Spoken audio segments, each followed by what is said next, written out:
अस्सलाम वालेकुम। मैं उम्मीद करता हूँ कि आप सब खैरियत से होंगे। आज जो है हमारा मॉड्यूल नंबर 4 जिसके अंदर हम वर्डप्रेस की बेसिक सेटिंग्स और वर्डप्रेस को इंस्टॉल करना सीखेंगे। इसमें देखते हैं कि किस तरह से हम वर्डप्रेस को स्टार्ट करते हैं। सो बगैर टाइम वेस्ट ये कुछ इंपॉर्टेंट स्टेप्स हैं जो मैं आप पहले बता दूँ, दैन हम प्रैक्टिकल करते हैं। सबसे पहले आपने देखना है कि किस तरह से आप वर्डप्रेस को इंस्टॉल करते हैं अपनी होस्टिंग के अंदर। लास्ट वीडियो के अंदर मैंने आपको होस्टिंग का ओवरव्यू दिया था जिसके अंदर हमने देखा था कि किस तरह से होस्टिंग काम करती है और कौन कौन से फंक्शंस हमें बिल्ट इन मिलते हैं कि एक होस्टिंग पैनल के अंदर। ठीक है, इसके बाद हम देखेंगे कि वर्डप्रेस की कुछ बेसिक सेटिंग्स होती हैं जो हमने इंस्टॉल करनी होती हैं। सो बगैर टाइम वेस्ट किए मैं आपको अपनी होस्टिंग में लेके चलता हूँ और हम यहाँ पे देखते हैं कि किस तरह से हम वर्डप्रेस को इंस्टॉल करते हैं। बेसिकली ये आपके होस्टिंग का जो है कंट्रोल पैनल है और उसका ये फर्स्ट इंप्रेशन है आपके सामने। आप नीचे आएंगे तो यहाँ पे आपको वर्डप्रेस मैनेजर मिलेगा। आपने इसके ऊपर क्लिक करना है या आप साइड बार से यहाँ से क्लिक कर सकते हैं। ठीक है, आप इसमें जाएंगे। इसमें जाने के बाद आपको यहाँ पे कह रहा है कि यहाँ पे आप वर्डप्रेस को इंस्टॉल कर सकते हैं। अगर आपकी कुछ एग्जिस्टिंग इंस्टॉलेशंस हुई तो वो आपको यहाँ पे नीचे अपीयर होंगी। मेरे केस के अंदर न्यू पैनल है, सो दैट्स वाई यहाँ पे कोई भी प्रीवियसली इंस्टॉल्ड वर्डप्रेस नहीं है। तो हम क्या करेंगे कि हम इंस्टॉल के ऊपर क्लिक करेंगे। ठीक है, उसके बाद वो आपसे कह रहा है कि यहाँ पे आपने HTTP रखना है या HTTPS रखना है, www लगाना है या नहीं लगाना। तो आपने नहीं लगाना क्योंकि मोस्टली जो है वो आप www की ज़रूरत नहीं होती है। सिस्टम जो है गूगल का और बाकी चीज़ें इतनी स्मार्ट हो चुकी हैं कि अब www की ज़रूरत नहीं है। यहाँ पे वो आपसे कह रहा है कि आप किस डोमेन के ऊपर अपनी होस्टिंग इंस्टॉल करना चाह रहे हैं। First one is the skillsup.com and the second one is vnmods apk xyz। हम इसके ऊपर इंस्टॉल करेंगे। ठीक है, ये हमने डोमेन सेलेक्ट कर ली। अभी वो कह रहा है कि किस डायरेक्टरी के अंदर आप इंस्टॉल करना चाह रहे हैं। डायरेक्टरी आपकी होती है कि अगर आपकी एक होस्टिंग है जिसके ऊपर आपने एक होम पेज के ऊपर कुछ और रखा हुआ है, आप एक फोल्डर बनाना चाहते हैं जिसके अंदर आप किसी स्पेसिफिक वेबसाइट को या वर्डप्रेस को स्टार्ट करना चाहते हैं, तो इस केस के अंदर आपने अपनी डायरेक्टरी लिखनी होती है। अदरवाइज़ आप इसको रिमूव कर दें और ये आपके पब्लिक HTML के फोल्डर के अंदर इंस्टॉल हो जाएगी। ठीक है, यहाँ पे वो आपसे कह रहा है कि आपकी ब्लॉग का टाइटल क्या होना चाहिए और आपका डिस्क्रिप्शन क्या होना चाहिए। ये दोनों चीज़ें जो हैं वो आप बाद में भी एडिट कर सकते हैं, तो इनको आपको इतना सीरियसली कंसिडर करने की ज़रूरत नहीं है। आगे आपसे कह रहा है कि इनेबल मल्टी साइट WPMU, इसको आपने इनेबल नहीं करना है। क्रोन को आपने डिसेबल नहीं करना है। ठीक है, इसके अलावा यहाँ पे वो आपसे कह रहा है कि आप जो होस्टिंग ले रहे हैं या अपनी वेबसाइट को बना रहे हैं, सॉरी वर्डप्रेस को बना रहे हैं, इसका एडमिन यूज़र नेम क्या होना चाहिए जिसके साथ आप लॉगिन कर सकें। ठीक है, तो मैं कहूँगा कि जी मेरा एडमिन यूज़र नेम जो है वो मेरा यही होना चाहिए जो यहाँ पे मैं लिख रहा हूँ। ठीक है, आगे वो आपसे पासवर्ड मांग रहा है, तो पासवर्ड जो है वो आप यहाँ पे लिखेंगे। पासवर्ड का आपको यहाँ पे बता रहा है कि कितनी परसेंटेज होनी चाहिए जो आप यहाँ पे करें। तो मैं यहाँ पे इसको हाइड करता हूँ और मैं अपना पासवर्ड टाइप कर लेता हूँ। मैंने अपना पासवर्ड टाइप कर लिया है। ये अब कह रहा है कि 71% सिक्योर है। यहाँ पे वो आपसे कह रहा है कि अगर इन केस आपका जो वर्डप्रेस डैशबोर्ड है उसका पासवर्ड आपको भूल जाता है या कुछ भी मसला आता है तो हम किस ईमेल के थ्रू आपसे कांटेक्ट करें। तो यहाँ पे आपने वो ईमेल लिखनी होती है। यहाँ पे आपने अपनी होस्टिंग की ईमेल को रिमूव करके अपनी ऑफिशियल जीमेल की आईडी लिखनी है जो आपके पास हर वक्त लॉगिन हो और आप उसको चेक कर सकें।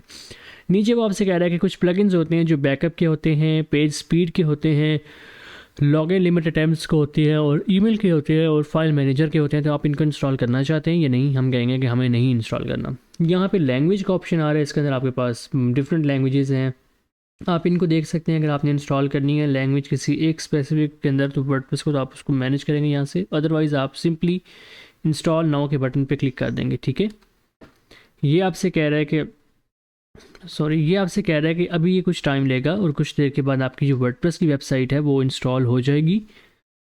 अब फाइनलाइजिंग इंस्टॉलेशन हो चुकी है और ये आपको कह रहा है कि ये आपका जो पब्लिक में यूआरएल होगा वो ये होगा और आपके dashboard which is admin panel your websites WordPress dashboard उसका ये होगा। ठीक है, यहाँ पे आप जाएंगे तो सी पैनल के अंदर फाइल मैनेजर के अंदर आपको यहाँ पे वर्डप्रेस की कुछ डायरेक्टरीज मिल जाएंगी जो वर्डप्रेस के इंस्टॉलेशन के बाद बनती हैं। ठीक है, इनके बाद आपने इनको एडिट नहीं करना है अभी फ़िलहाल, आपने जस्ट अपने एडमिन पैनल के ऊपर क्लिक करना है ताकि आप लॉगिन कर सकें और यहाँ से आपने अपनी एक बार वेबसाइट को भी ओपन कर लेना है।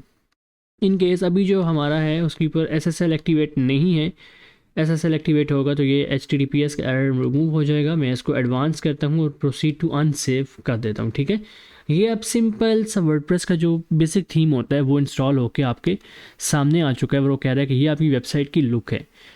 इसको हम डिज़ाइन करेंगे बाद में। ये अब वो आपसे कह रहा है कि ये वर्डप्रेस का डैशबोर्ड है। ठीक है, यहाँ पे वो आपको वेलकम कर रहा है, आप इसको डिसमिस कर सकते हैं सिंपली।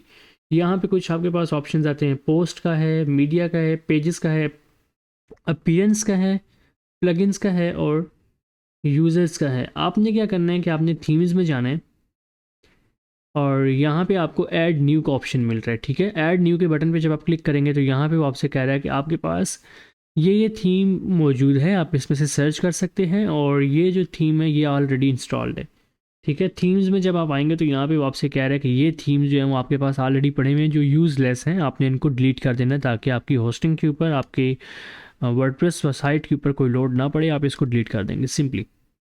ऑलराइट, उसके बाद आप यहाँ पे नीचे प्लगइन्स में आएंगे, इंस्टॉल्ड प्लगइन्स में जाएंगे तो आपके पास प्लगइन्स के भी ऐसे ही ऑप्शंस आएंगे जो आपके इंस्टॉल्ड प्लगइन्स होंगे, जो ये दोनों हैं ये आपके सामने आ जाएंगे। आपने इनको सेलेक्ट करना है और इसको आपने डिलीट कर देना है, ठीक है। ये बिल्ट इन साथ आ रहे होते हैं लेकिन इनका यूज़ नहीं किया जाता तो इनको आपने सिंपली डिलीट कर देना है। फिर आप सेटिंग्स में जाएंगे, सेटिंग्स में आपके पास ऑप्शन आ रहा है general, writing, reading, discussion, media, permalinks, privacy. सबसे पहला स्टेप परमालिंक्स में आपने जाना है। यहाँ पे वो आपसे कह रहा है कि आपका जो साइट का स्ट्रक्चर है पोस्ट का, मैं आपको यहाँ पे दिखा भी देता हूँ। अगर मैं इस पोस्ट हेलो वर्ल्ड का जो पोस्ट इसको ओपन करता हूँ तो वो कह रहा है कि ये स्ट्रक्चर है, पहले साल आता है, फिर महीना आता है, फिर डेट और फिर आगे हेलो वर्ल्ड आता है। ये आपकी डेट को बता रहा है कि किस डेट को आपका पोस्ट, आपका आर्टिकल पब्लिश हुआ था। आपने इसको चेंज करना है।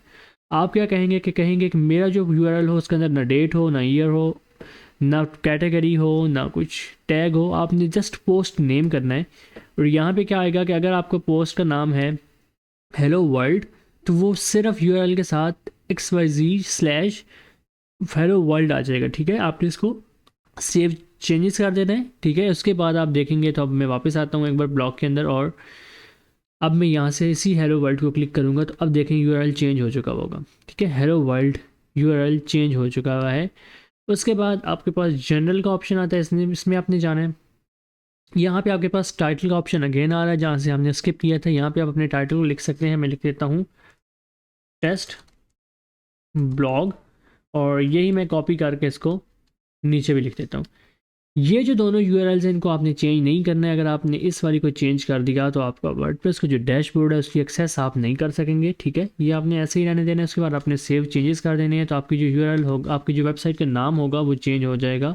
देखिए यहाँ पे टेस्ट ब्लॉग आ चुका है, ऑलराइट। इसके बाद आपके पास जनरल का ऑप्शन, राइटिंग का ऑप्शन आता है। आपने राइटिंग में जाना है। यहाँ पे आपके पास आ रहा है कि किस तरह से आप राइट कर सकते हैं, कौन सी कैटेगरी आपकी डिफ़ॉल्ट होनी चाहिए। जब हम कैटेगरीज बनाएंगे तो यहाँ पे आएंगे, अदरवाइज़ नहीं आएंगी। पोस्ट का फॉर्मेट कैसे होना चाहिए, इमेज है, वीडियो है, गैलरी है, तो ये थीम के साथ आते हैं, ठीक है। इसके बाद रीडिंग का ऑप्शन आता है। रीडिंग में एक जो है वो आपको यहाँ पे बता दूँ कि अगर आपका होम पेज लेटेस्ट पोस्ट है तो ये होगा, अदरवाइज़ आपका एक स्टैटिक पेज होता है जिसके ऊपर आप सिंपल उसको होम रखते हैं, सेलेक्ट करते हैं, उसको कस्टमाइज ऐसे करते हैं कि वो होम पेज होता है, उसको आप यहाँ से होम पेज सेलेक्ट कर लेते हैं। उसके बाद ये आपसे कह रहा है कि blog pages show at most, कि फर्स्ट पेज के ऊपर कितने ब्लॉग पोस्ट शो हों, 10 कह रहा है, ठीक है। Syndication feed show the most recent 10 items for each post in a feed include full text exact. अब ये कह रहा है कि यहाँ पे जो फुल टेक्स्ट नज़र आ रहा है, ठीक है। अब अगर आगे जाएंगे तो पूरे आर्टिकल के अंदर यही एक लाइन है जो ये लिखी हुई है। अब इन केस ये एग्जैक्ट जो है वो भी शॉर्ट ही होता है तो ये ऐसे ही आएगा क्योंकि ये छोटी सी एक लाइन लिखी है तो ये एग्जैक्ट में भी कंसिडर हो जाएगी और पूरे आर्टिकल के अंदर भी आ जाएगी। ये देखें आप, पूरे आर्टिकल के अंदर भी आ रही है और एग्जैक्ट के अंदर भी आ रही थी, ठीक है। एग्जैक्ट होता है कि किसी लंबी आर्टिकल की जगह छोटी सी 5 या 2 लाइनें जो हैं वो उसकी नज़र आ जाएँ ताकि यूज़र का क्यूरियोसिटी बिल्ड हो। ये मोस्ट इंपॉर्टेंट स्टेप है। हमेशा आपने इसको इस तरह करना है कि जब आप नई नई वर्डप्रेस की वेबसाइट स्टार्ट करते हैं, आप डिज़ाइन कर रहे होते हैं या अपने आर्टिकल जो आपने नहीं लिखा होता है तो आपने इसको चेक कर देना है। इस सेटिंग को आपने ज़रूर चेक करना है, अदरवाइज़ आपका जो पेज होगा जैसी भी हालत में होगा गूगल उसको क्रॉल कर लेगा और जब आप डिज़ाइन कर चुके होंगे तो गूगल उसको फिर देर से क्रॉल करेगा, ठीक है। ये क्या होता है कि जब तक मैं डिज़ाइन कर रहा हूँ मेरी वेबसाइट को कोई भी क्रॉलर, चाहे गूगल हो, याहू हो, बिंग हो, कोई भी आके क्रॉल नहीं करेगा अनटिल अनलेस मैं इसको चेक मार्क को रिमूव करूँ और अलाउ करूँ किसी क्रॉलर को तो मेरी वेबसाइट पे आके क्रॉल करें। आपने तभी इसको अनचेक करना है जब आपकी वेबसाइट प्रॉपर्ली डिज़ाइन हो जाए, आपके आर्टिकल्स कुछ पब्लिश हो जाएं, ताकि जब गूगल या कोई भी क्रॉलर आए तो उसको कुछ कंटेंट मिले जिसकी बेस पे वो आपकी वेबसाइट को इंडेक्स कर सके, ठीक है। उसके बाद आपके पास मीडिया, परमालिंक्स, प्राइवेसी के आते हैं, ये यूज़लेस हैं। इसके अलावा बाकी ये पोस्ट का होता है, इसके अंदर आप देखेंगे तो आपके पास ऐड न्यू पोस्ट का आता है ऑप्शन, ये एडिट आप करेंगे। इसको आपने बाय डिफ़ॉल्ट पोस्ट को डिलीट कर देना होता है, इनके साथ आपने नहीं जाना होता कि आपसे कह रहा है कि welcome to the block editor which is Gutenberg editor. इसके अलावा ये आपको नेक्स्ट कह रहा है, इसके बाद आपने गेट स्टार्ट कर लेना है, ठीक है। और यहाँ पे कुछ आपको ब्लॉक के सेक्शंस मिलते हैं, यहाँ पे आपको कुछ यूआरएल का स्ट्रक्चर मिलता है कि आपने अगर चेंज करना हो तो आप कर सकते हैं। और टैग्स है, कैटेगरीज है, फीचर्ड इमेज क्या होती है जो आपकी डिस्प्ले इमेज होती है किसी भी आर्टिकल की वो, और यहाँ से आप पब्लिश, अपडेट, ये ड्राफ्ट कर सकते हैं। ऑलराइट, ये बटन जो है वो आपको व्यू पोस्ट के बारे में बताता है कि आप नेक्स्ट टैब के अंदर इस पोस्ट को ओपन कर सकते हैं।